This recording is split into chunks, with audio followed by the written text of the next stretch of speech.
Pero ¿qué pasa cuando el diablo contraataca? Eso es lo que corresponde con la historia. Estamos hablando de una historia que está en Segunda de Reyes, capítulo 18 y 19. La historia aparece también en Crónicas, en Segunda de Crónicas, capítulo 31, 32. De hecho, yo voy a predicar a partir de Crónicas. Estoy ahí tomando la historia. Pero hoy tengo que mencionar a Reyes. Y para hacer esto, voy a invitarles a leer lo que leímos al principio de predicar sobre el según del rey Ezequías, sobre su avivamiento. Si lo buscan en su palabra, van a leer allí en Segunda de Reyes, capítulo 18. Dice así desde el versículo 1 en adelante. Yo voy a leer hasta el 8. En el tercer año de Oseas, hijo de Ela, rey de Israel, comenzó a reinar Ezequías, hijo de Acaz, rey de Judá. Cuando comenzó a reinar tenía 25 años y reinó en Jerusalén 29 años. El nombre de su madre era Abi, hija de Zacarías. Hizo lo recto ante los ojos de Jehová, conforme a todas las cosas que había hecho David su padre. Quitó los lugares altos, quebró las imágenes, rompió los símbolos de Acera. Eso está tremendo. Recuerden que Acera era la madre de todos los dioses en aquellas culturas.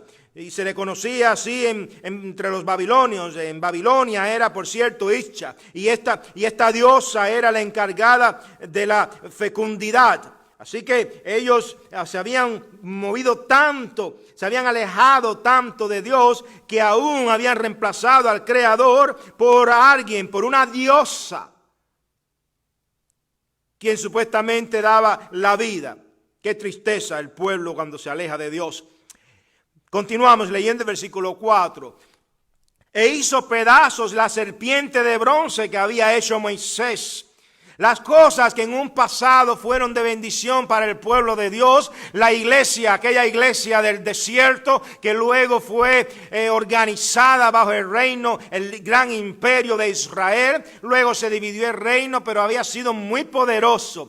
Se había alejado de la ley, de la palabra de Dios, de tal manera que la serpiente que Moisés había levantado para ser sanos de la plaga que el Señor les envió, aquella serpiente que todos mirarían, tipo de Jesucristo, pero en el desierto mirarían y serían sanos, ahora la adoraban. Bueno, ¿qué pasó? Aquella serpiente fue hecha pedazos. Gracias a Ezequías. Llevó cientos de años para destruir aquello. Y yo me pregunto, ¿dónde estaba David? Porque David tenía que haber sabido que esa serpiente estaba escondida en un lugar de Israel y habían personas ocultándola de alguna manera. Y se la tenían guardada como un tesoro, una reliquia de la nación. Había que tener cuidado que un día la podrían sacar para adorarla. Bueno, Ezequías la destruyó. Porque hasta entonces, dice la Escritura, los hijos de Israel le quemaban incienso y le llamó Nazotán. Eso es algo tremendo, algo muy importante, porque era una herramienta de perdición, había que destruirla. Y en el 5 dice, en Jehová Dios de Israel puso su esperanza. Y ese fue el rey Ezequías. En Jehová Dios de Israel puso su esperanza. Entre todos los reyes de Judá no hubo otro como él. Yo me pregunto, ¿serán tan atrevidos en darle esa posición? Bueno, claro que sí. Porque ese rey, aún con los errores que tuvo en sus últimos tiempos, fue un hombre utilizado por Dios. Y esa es la gracia de Dios, que en algún momento predicaremos su lado oscuro. Para que vean que no hay héroe, solo Cristo. Pero Dios utiliza a los hombres y mujeres de Dios que le buscan en un avivamiento. Eso fue lo que pasó con este rey. Entre todos los reyes de Judá no hubo otro como él, antes ni después. Pues siguió a Jehová y no se apartó de él, sino que guardó los mandamientos que Jehová prescribió a Moisés. Jehová estaba con él y a donde quiera que iba, prosperaba. Pero no se queda ahí la historia. Dice este resumen del capítulo 18 de Segunda de Reyes, con el cual comienza la historia de este rey. Dice así: Ezequías se rebeló contra el rey de Asiria y no le sirvió.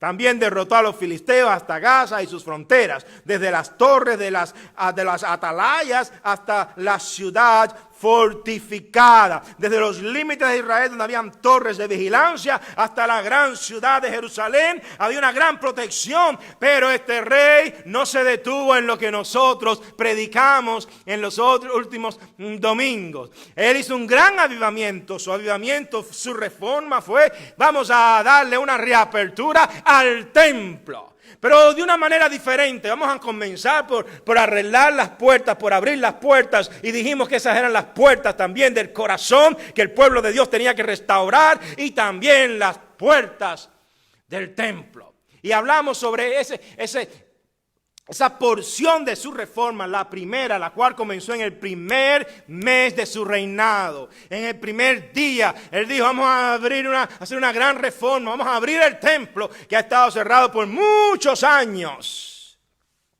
Se han adorado dioses paganos, pero esto va a ser nuevo. Y en vista de lo que quisiéramos hacer pronto, a pesar de este COVID-19, queremos reabrir, pero con corazones diferentes. Y queremos decir una cosa más. Después de ese primer mes, él hizo una segunda reforma, pero la cual era la celebración olvidada de la Pascua, del día en que el ángel de Jehová pasó por encima de la tierra de Egipto, matando a los enemigos, a los primogénitos de los hijos de los egipcios, y dándole vida y libertad al pueblo escogido de Dios. Tremendo. Pero no se quedó ahí la reforma. Es como que algo más faltaba. Y vino otra de la que yo no prediqué. No prediqué, lo dejé. Y la voy a seguir pasando por alto por el momento. Pero está ahí. Y la reforma era: ahora que está la casa abierta, ahora que está la Pascua, la celebración, la adoración en celebración abierta otra vez después de muchos años, ahora vamos a trabajar con los sacerdotes, con los líderes. Ahora vamos a tomar a las familias pastorales, misioneras nuestras del pueblo de Dios, que eran los sacerdotes, los que ofrecían sacrificios. Ahora todo el pueblo de Dios, después que se rajó el velo del lugar santísimo, es sacerdote, y Jesucristo es máximo, el sumo sacerdote nuestro. Así que eso es lo que hay que tener en mente. Pero de todas maneras, una reforma, porque él dijo: hay que también tener cuidado de una tribu que no tiene tierra, no tiene nada, todo lo que hace es servir y ministrar. 12 tribus, 11 trabajan y ministran en todas las tierras, en los negocios, mantienen la economía, pero una tribu de Leví, sus sacerdotes, ministra la palabra de Dios. Y Ezequías le dijo en el capítulo siguiente de su reforma: vamos a reformar esto que se ha olvidado, que ellos se dediquen al Torah, a la enseñanza de la Torah, de la ley, y ustedes cuiden a los que ministran. No voy a hablar de eso, pero estaba ahí. Es la tercera reforma que él hizo, tercero empuje de avivamiento. Y fue el que dice el pasaje, por cierto, ahí en Crónicas, que entonces el pueblo fue muy prosperado. Fue próspero. Pero entonces, llegamos ahora a la historia de hoy. Y estoy calentando los motores, yo voy a orar en un momento. Pero estoy calentando para que sepan dónde estamos. Pero ahora llegamos a una historia donde no es reforma, no es transformación, no es reabrir el templo ya, no era volver a adorar y a celebrar, no era trabajar con los sacerdotes, con los líderes, con los pastores del pueblo, no, faltaba algo. Ellos tenían una atadura con Asiria y tenían que pagarles impuestos. Y lo interesante es que la historia de la cual voy a predicar, ocurrió 14 años después del gran avivamiento de Ezequías. En otras palabras, el pueblo fue reformado, fue transformado, fue reavivado. Aquellas almas fueron unidas, el norte y el sur se unieron, lo que quedó del norte se unió al sur, hubo restauración, pero, siempre hay un pero, quedaba un enemigo. Y el enemigo era Siria. Había muchos enemigos, pero este es al que le estaban pagando impuestos. Entonces Ezequías dijo, un día se levantó a los 14 años después de la gran reforma espiritual y dijo, está bueno ya, enough is enough, suficiente es suficiente. Hay momentos en que hay que levantarse así y decir suficiente. Hay que tomar una decisión drástica. Y él tomó una decisión drástica, la cual fue no more taxes. ¿Se imaginan eso? El rey Ezequías se levantó y dijo, no hay más taxes. Y dicho esto, voy a orar. Señor, tu palabra es hermosa, tu palabra es difícil. Tiene historias, Señor, que son difíciles para nuestras vidas, pero es tu palabra escrita. Oh Señor, ayúdanos a aplicarla en nuestras vidas. Que esta iglesia, la primera iglesia bautista hispana de West Palm Beach, al comenzar pronto a reabrir sus edificios y a reunirse otra vez, pueda ser nueva, renovada. Y que las demás iglesias que han reabierto también sean renovadas. Oh Señor, ayúdanos para que aprendamos, Señor, que el COVID-19 tú lo tenías en tus planes, predestinado de alguna manera extraña, organizados, preparados para que nosotros como iglesia en un momento en que tú decidiste estuviésemos meditando juntos en nuestros hogares. Oh Señor, hace falta restauración y avivamiento y no queremos hablar, queremos vivir esto, Señor. Ayúdanos a vivir esto. En el nombre de Jesús. Amén.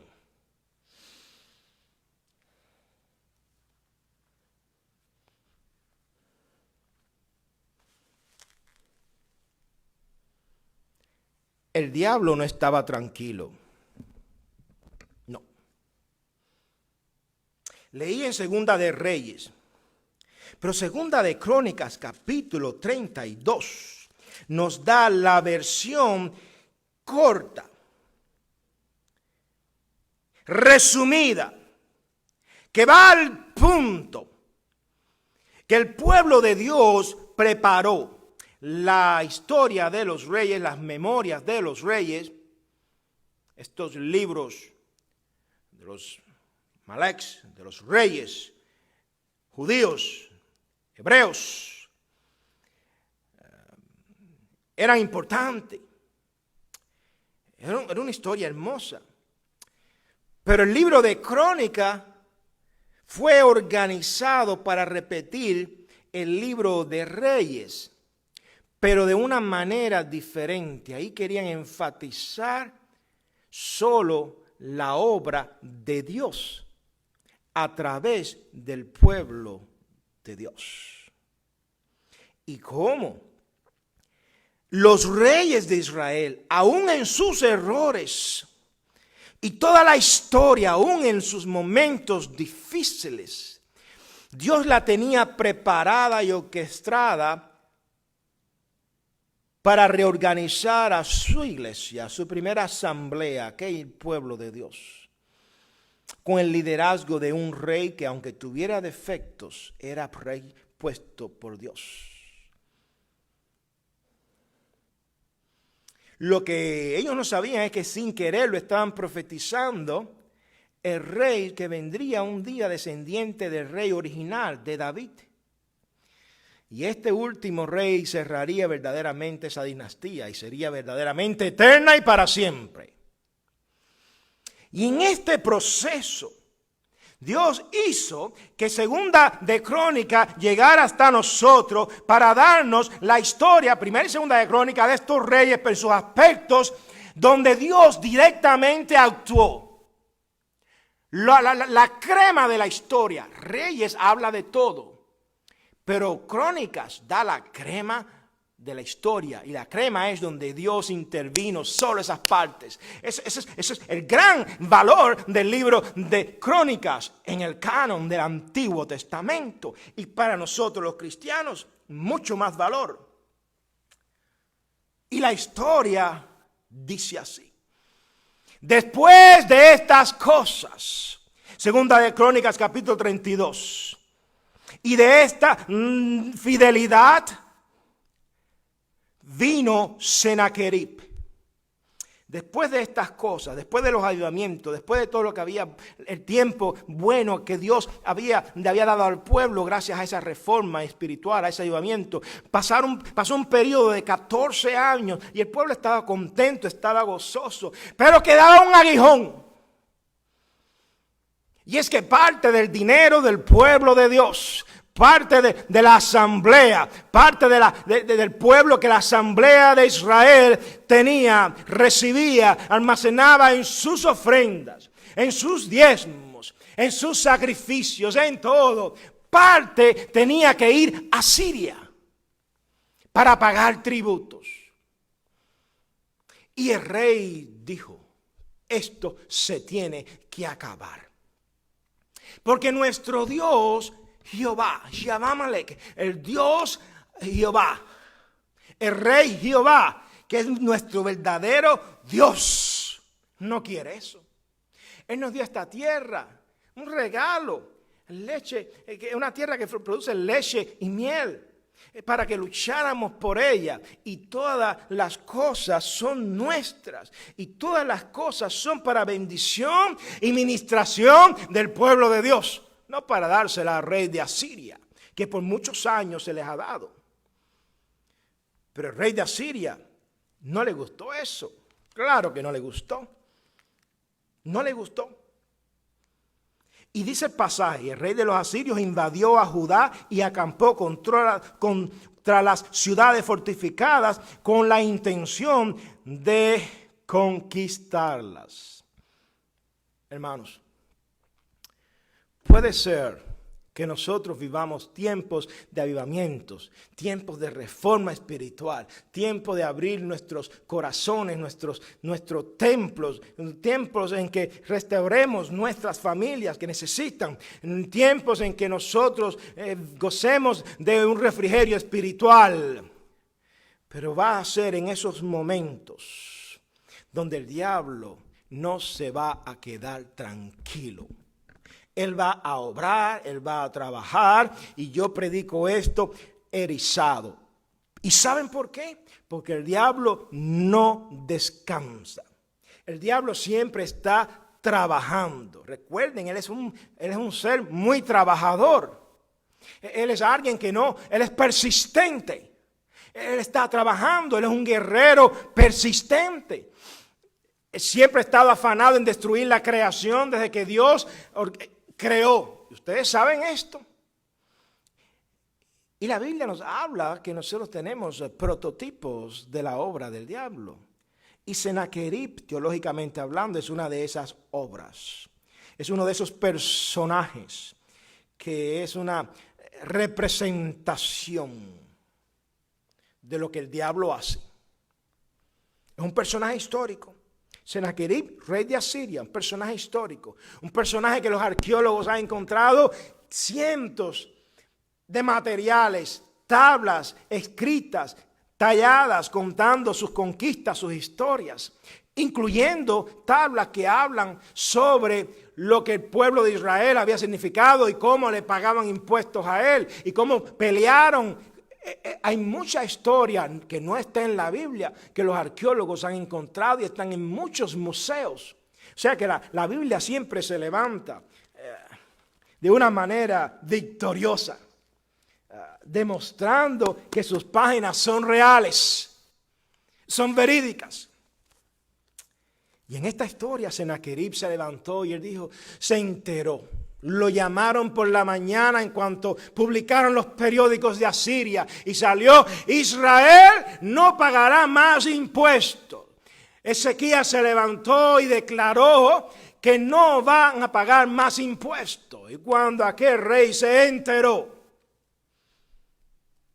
Me imagino que se levantó de la cama, se vistió, en segundo no permitió que las muchas mujeres que dormían con él, pues era lo más corrupto que había, la corrupción de eso, ni hablar de esas cosas de la historia vale la pena. Ni lo bañaron, ni eso. Él mismo se vistió, ni se bañó. Llamó a sus ejércitos, a sus capitanes, primeros ministros, a todo el mundo. Y dijo, ¿cómo que Israel? ¿Cómo que allá abajo? ¿Quiénes se creen ellos? No van a pagarme a mí más impuestos.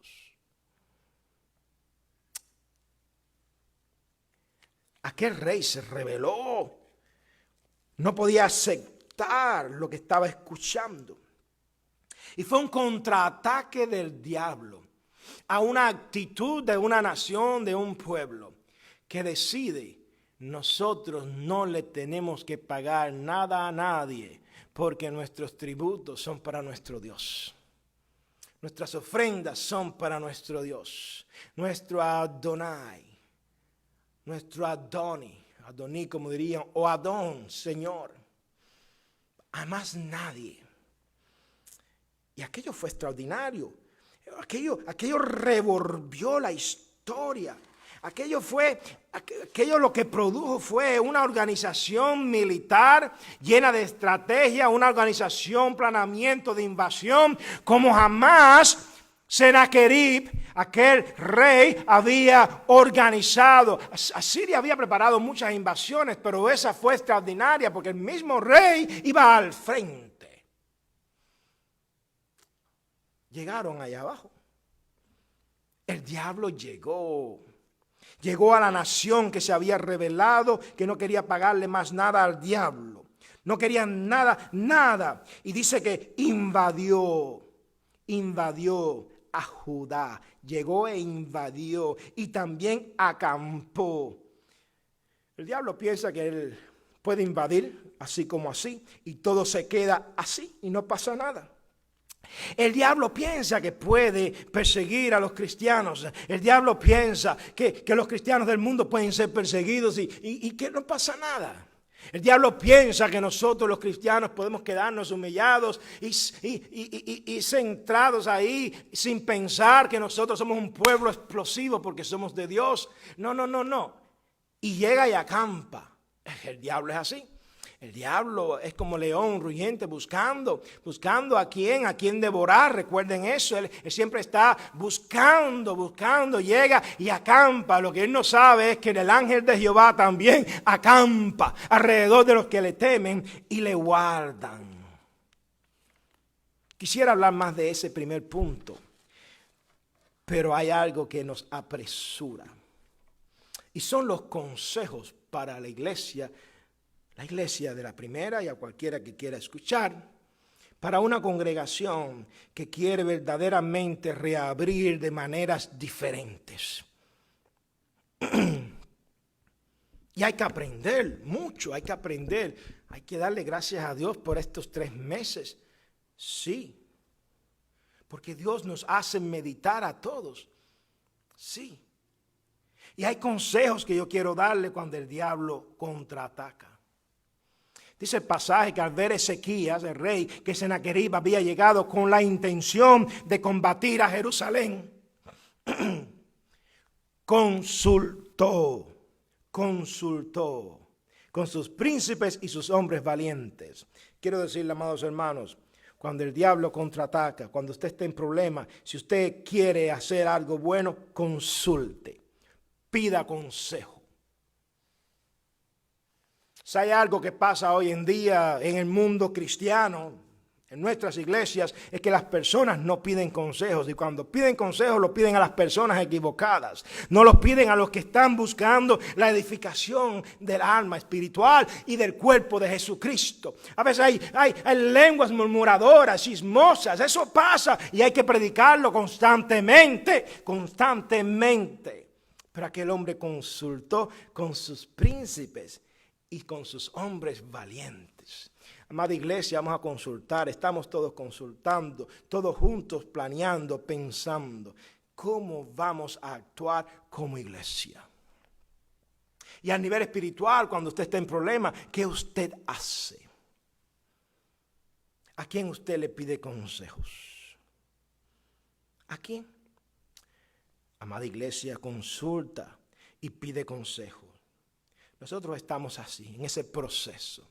Y aquí en internet yo quiero decirles eso, vamos a buscar juntos consejos mutuos. En la multitud de consejeros está la victoria. No se quede, aunque usted no pueda venir a la iglesia, aquí al templo cuando abramos, porque usted va a estar orando, haga eso, quédese orando. No se preocupe, no puede venir por el asunto de este virus, no hay problema por su edad, por lo que sea, un bebé, lo que sea. Pero usted sea una persona, como vamos a ver ahorita, que está actuando, haciendo algo. Pida consejo. ¿Qué hacer? ¿Qué hacer? No se quede esperando sin hacer nada. Pida consejo, porque el diablo ataca. Cuando usted está en problemas en familia, pida consejo. Cuando usted tiene problemas de matrimonios, pida consejo. Ore juntos. Ahorita vamos a llegar en un instante. Pida consejo. Amada iglesia, pida consejo. Consulte con los príncipes y con los hombres valientes. Esto nos llama la atención, que aquel rey podía buscar a más personas, o a 2 o 3, o a sus amigos más selectos. No, él llamó a toda su tropa de líderes. Lo segundo es que hay que eliminar cualquier cosa que le dé fuerzas al enemigo. No olvide este consejo. Dice el pasaje que él les propuso a aquella gente lo siguiente: vamos a cegar, a quitarle el agua a las fuentes de aguas que están fuera de la ciudad. Y ellos lo apoyaron. O sea, en otras palabras, que cuando llegue el enemigo no encuentre agua. De hecho, él lo pregunta de una manera que me gusta. Él dice: ¿por qué han de hallar los reyes de Asiria muchas aguas cuando vengan? Él se enteró que ya venían, que ya estaban sitiando algunas ciudades. Estimamos que alrededor de 46 ciudades ya estaban sitiadas. El ejército de los asirios era grande y estaban todos preparados para que el comando mayor, en la jefatura mayor, allá el rey de Sennacherib, que por cierto los arqueólogos han encontrado que él tenía un trono que era movible. Lo cargaban y lo ponían y él estaba sentado en su trono siempre. Lo cargaban, lo pondrían después en un elefante. Estaba muy preparado, con máquinas de guerra que llevaban elefantes y caballos. Bueno, cuando se enteró aquel rey Ezequías de la invasión, aquella invasión satánica, aquella invasión del diablo, de Sennacherib, buscó consejo, pero también dijo: vamos a eliminar toda el agua que está allá afuera para que el enemigo no tenga agua. Los arqueólogos han encontrado túneles por donde desviaron las aguas cuando el tiempo del rey Ezequías. Las aguas, un sistema de acueducto extraordinario. Eran brillantes aquellos ingenieros, más que tenían el corazón de ser guiados por Dios para ayudar y cuidar al pueblo de Dios.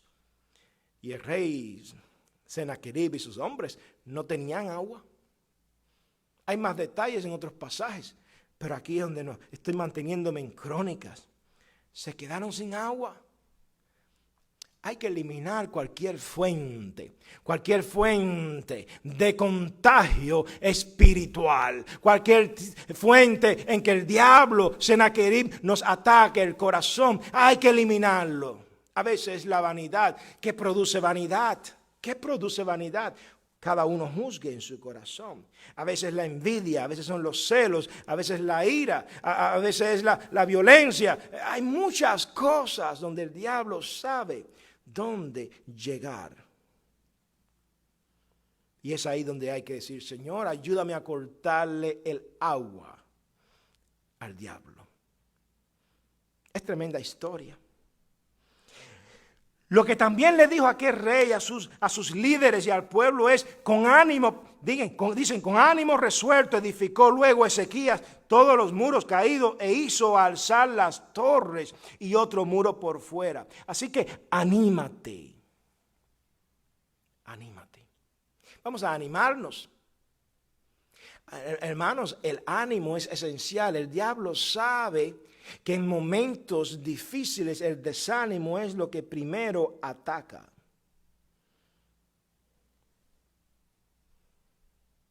Yo a veces trabajo en lugares donde, hermanos, hay suicidio.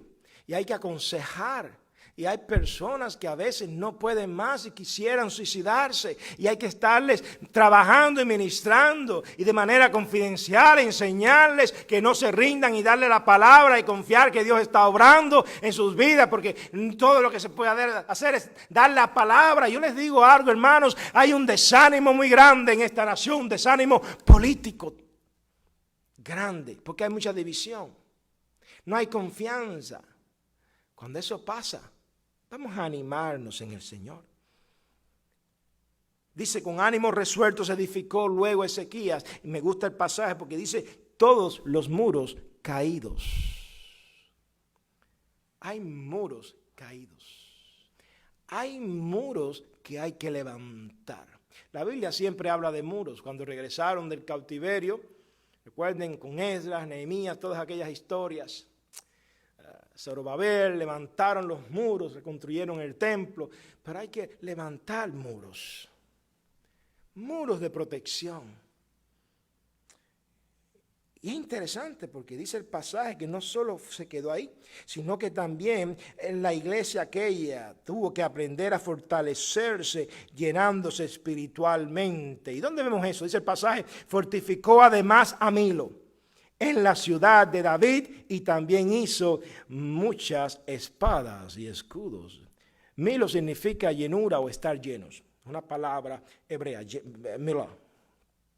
Y significa que hay llenura, ¿okay? que se está lleno. Y nos llama la atención que el pasaje utiliza en hebreo, en el Antiguo Testamento, toda la geografía, los nombres, las 8 partes del habla, o sea, nombre, pronombre, adjetivo, verbo, adverbio, sustantivo, todos artículos, todas las partes del habla y la geografía, todo, y las fechas, las edades, todos tienen palabra de Dios. Dios habla con todo. Y es interesante que la palabra Milo, que es la palabra para llenar o llenura, es también el nombre de un lugar seguro. Era un lugar levantado, fortificado, y existía uno entre el templo, bueno, cerca del templo, en la misma Jerusalén, que se llamaba el Milo de David, el lugar seguro de David. Y eso fue lo que él edificó. En otras palabras, aquel rey le dijo al pueblo, vamos a reedificar aún el lugar seguro de los reyes nuestros del pasado. Que Ezequías tenga su mensaje. Nosotros buscamos seguridad también en las memorias nuestras, en las tradiciones de la fe nuestra. Y lo restauraron.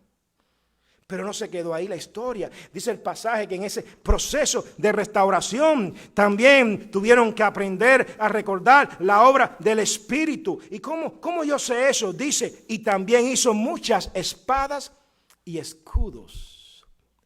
En la vida cristiana hay que confiar en las espadas y escudos. ¿Cómo es esto? Nosotros tenemos la palabra de Dios. Es nuestra espada. Un consejo, hermanos, estoy dándole este consejo. Vamos a leer de las Escrituras, vamos a rayar nuestras Biblias, vamos a tomar el tiempo, y aun cuando leamos en el teléfono y en el iPad, vamos a marcar nuestras Biblias con pasajes que nos toquen, que nos hablen, porque la Biblia se está convirtiendo en un libro obsoleto, aún cuando decimos que es palabra de Dios. Y lo peor aún,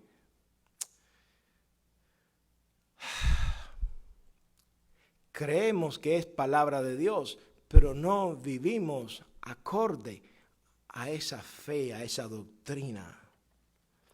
Vamos a recordar que cuando Él dijo vamos a hacer espadas y escudos, para nosotros tiene mucho significado. Creyentes, vamos a apoyarnos en las Escrituras y vamos a buscar el escudo de la fe, porque nuestro enemigo, nuestro Senaquerib, no es contra sangre y carne, sino contra potestades superiores. Y déjenme decirles, son potestades tan poderosas. Uno de mis héroes, el misionero Florentino Toirac, era un misionero cubano, trabajó en Haití, luego en Francia y luego aquí en los Estados Unidos, en la época de antes de la Segunda Guerra Mundial, durante la Segunda Guerra Mundial y después en la restauración de Francia. Estuvo en Francia ministrando entre los hispanos allá en Francia y hablaba buen francés en Haití, aprendió. y predicaba. Y él cuenta que cuando le dio la palabra a muchos practicantes del vudú, los líderes del vudú, del espiritismo haitiano, muchos, por lo menos él tenía récord de unos 15 que cuando venían a Cristo, muchos murieron. Es como que el Señor se los llevaba porque la lucha era tal. El diablo no se queda tranquilo. Nuestro Señor Jesucristo nos advierte con su parábola cuando se limpia la casa y luego se va el demonio y va el espíritu inmundo y busca 7 más fuertes. Oh, recordemos que el diablo no se queda tranquilo. Sennacherib nunca va a descansar. Entonces, ¿qué podemos hacer? Confiemos en el que está en nosotros. Noten las palabras hermosas del rey Ezequías a sus líderes y al pueblo. Esforzaos y animaos, no temáis ni tengáis miedo del rey de Asiria, ni de toda la multitud que con él viene, porque más hay con nosotros que con él. Sennacherib tiene muchos hombres, miles de hombres, hombres de guerras. No lo menciona, pero la historia se sabe que tenían elefantes, caballos, tropas, máquinas, tenían todo tipo de tecnología. El pobre pueblo de Israel ya no tenía casi nada en cuanto a asuntos de máquinas. Tenía tecnología, pero no tanto, sino como los brazos de aquel pueblo de Dios que se unía al llamado de la guerra y confiaban en Dios, en Jehová, quien peleaba sus batallas, aun cuando las batallas eran de ellos. Al final, la batalla del pueblo de Dios es del mismo Dios. Y él le dijo, más hay con nosotros que con él. Claro, primera de Juan 4 nos recuerda esto, la visión nuevotestamentaria, hijitos, vosotros sois de Dios y lo habéis vencido, porque mayor es el que está en vosotros que aquel que en el mundo está. Amada iglesia, el diablo va a atacarnos.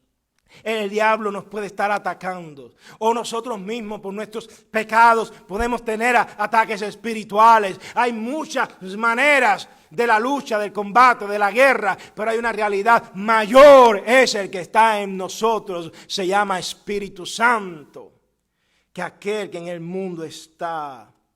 Oh, vienen momentos difíciles y no estamos ya en esos momentos. Y déjenme decirle que es ahí donde hay que animarse. Hay que animarse y confiar que nuestro Señor nos protege porque Él está con nosotros. Pero recordemos también que nuestro Dios no es como los dioses del mundo.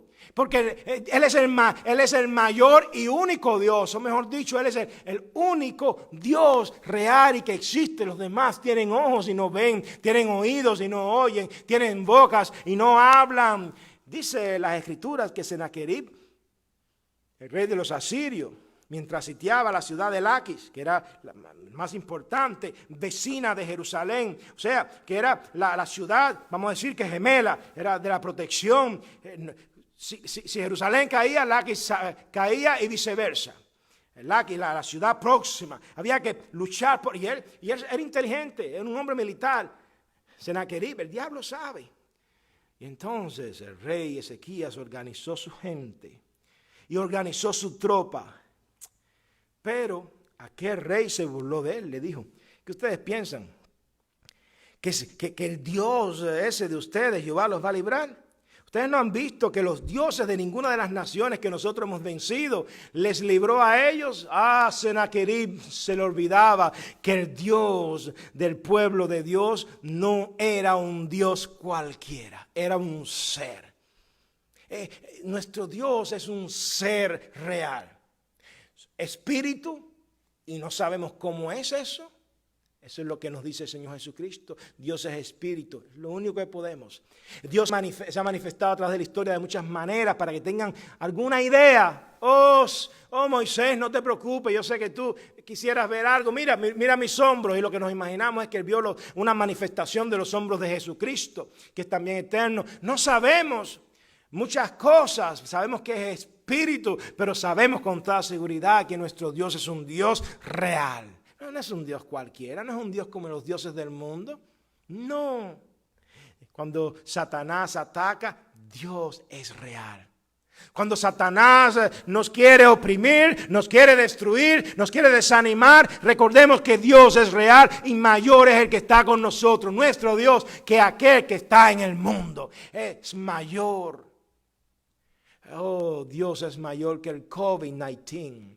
El COVID-19 puede venir, puede enfermarnos, es más, puede matarnos y no va a ser otra cosa que darnos un adelanto a las presencias de Dios, a las mansiones celestiales. Pero el COVID-19 jamás podrá destruir nuestra alma. Oh, Dios es grande. No hay nada que nos pueda separar del amor de Dios, ni tribulación, ni angustia, ni persecución. Nada. Oh, Romanos tenía razón. El apóstol Pablo tenía razón. Nuestra salvación es segura. Nuestra salvación no se pierde. Oh, Sennacherib no sabía con quién se estaba metiendo. Y lo que Sennacherib no sabía es que al escribir, por cierto, no solo proclamó ese tipo de expresión que yo dije hace un instante, sino que también la escribió para que constara que los dioses de las otras naciones no habían podido librar a esas naciones que él y sus padres habían tomado, habían conquistado, y mucho menos ese Dios Jehová, como le quieran llamar. Lo que él no sabía es que este era un Dios real. No es un Dios que habita en imágenes. No es un Dios que ni siquiera habita en templos y en casas. No, es un Dios que habita en un pueblo. En un pueblo. Ese es nuestro Dios. ¿Qué decir entonces? ¿Qué pasó entonces? ¿Qué hacer entonces? Con un enemigo así, ¿qué hacer? La palabra de Dios nos dio la respuesta. Dice la Escritura que entonces Ezequías no tuvo otra cosa que hacer que llamar por teléfono a un profeta conocido de su propia época, de su tierra, un profeta que era el hombre de Dios, el hombre del Mesías, el hombre que proclamó cosas que jamás nadie había dicho. Su nombre era Isaías. Sí, este rey tuvo el privilegio de conocer a Isaías. No hay nada más hermoso que conocer personas que levanten y edifiquen la fe. Cuidado con tu amistad, cuidado con tus amistades. Déjenme, y esto es lo tercero que quiero decirle, dejemos que sea Dios el que luche por nosotros. ¿Y cómo Dios lucha por nosotros? ¿Cómo Él lo hace? Déjenme decirle que Dios escucha eso que se llama oración. Dios escucha eso. Aquel rey en ese momento de prueba llamó a Isaías y le dijo: Isaías, tenemos que hablar. Jóvenes, los jóvenes que escuchen, dice que este rey, King Hezekiah, called prophet Isaiah and he said, prophet of God, I need to talk to you. I'm scared. I'm about to be invaded. There's a king from Assyria, Sennacherib, is coming to kill me, to kill our people. What am I going to do? Y en ese momento de prueba donde llega Isaías y le dices: no hay problema. Vamos a hacer lo único que podemos hacer cuando el diablo contraataca, cuando el diablo llega a nuestra presencia, no sabemos qué hacer, no hay defensa, cuando no se puede hacer nada. Vamos a hacer lo siguiente, vamos a orar. Dice el pasaje, versículo 20 del capítulo 32. Pero el rey Ezequías y el profeta Isaías, hijo de Amós, oraron por esto, por lo que estaba pasando, y clamaron al cielo. Clamaron al cielo. Si ustedes van a Isaías capítulo 37, van a ver una figura o una historia más amplia de este momento. Yo no voy a mencionarlo ahora, pero más amplia. Aquellos hombres llegaron, se reunieron para orar. Y no hay nada más poderoso que un culto de oración entre dos hombres o dos mujeres, dos personas de fe que se sientan para orar, para clamar, para decir: Señor, el diablo ha atacado, o el diablo va a atacar, o hay problemas por aquí, hay problemas por allá. ¿Qué vamos a hacer? Y aquellos se sentaron para orar. Oraron. Y lo demás fue historia. Dice las Escrituras: y Jehová envió un ángel el cual destruyó a todo valiente y esforzado y a los jefes y capitanes en el campamento del rey de Asiria. Por tanto, este volvió a su tierra avergonzado. Con razón los salmos hablan de que no se avergüencen de mí. Las personas dicen, no deje que mis enemigos vuelvan o que se sientan orgullosos, sino que avergüénzalo. Yo quiero decirles algo, hermanos.